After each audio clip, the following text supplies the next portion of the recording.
السلام علیکم ورحمۃ اللہ وبرکاتہ۔ بسم اللہ الرحمن الرحیم۔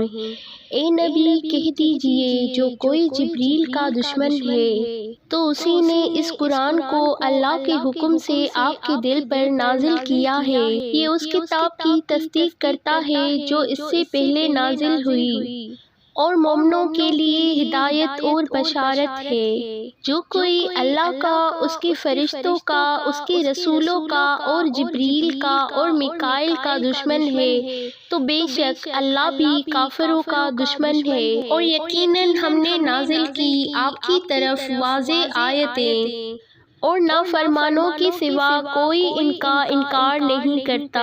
کیا ایسا نہیں ہو رہا کہ جب بھی انہوں نے کوئی عہد کیا تو ان میں سے ایک گروہ نے اسے پھینک دیا بلکہ ان میں سے اکثر ایمان نہیں لاتے۔ اور جب بھی اللہ کی طرف سے ان کے پاس کوئی رسول آیا جو ان کے پاس موجود کتاب کی تصدیق کرتا تھا تو جن لوگوں کو کتاب دی گئی تھی ان میں سے ایک گروہ نے اللہ کی کتاب کو پیٹھ پیچھے پھینک دیا گویا وہ جانتے ہی نہیں، اور انہوں نے اس کی پیروی کی جسے شیطان سلیمان کی بادشاہت میں پڑھتے تھے۔ اور سلیمان نے کفر نہیں کیا تھا بلکہ شیطانوں نے کفر کیا تھا، وہ لوگوں کو جادو سکھاتے تھے۔ اور انہوں نے اس کی پیروی کی جو بابل میں ہاروت اور ماروت دو فرشتوں پر نازل کیا گیا تھا۔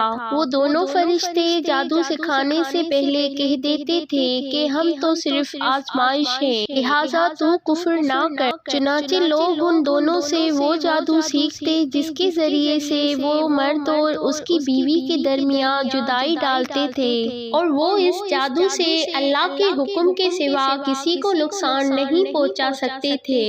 اور لوگ ان سے وہ علم سیکھتے تھے جو انہیں نقصان پہنچاتا تھا، ان کو نفع نہیں دیتا تھا، حالانکہ وہ بالیقین جانتے تھے کہ جس نے اس جادو کو خریدا آخرت میں اس کے لیے کوئی حصہ نہیں، اور البتہ وہ بہت بری چیز تھی جس کے بدلے میں انہوں نے اپنی جانیں بیچ ڈالی۔ کاش وہ جانتے ہوتے، اور اگر وہ ایمان لاتے اور تقوی اختیار کرتے تو بے شک اللہ کے ہاں سے بہت اچھا ثواب ملتا۔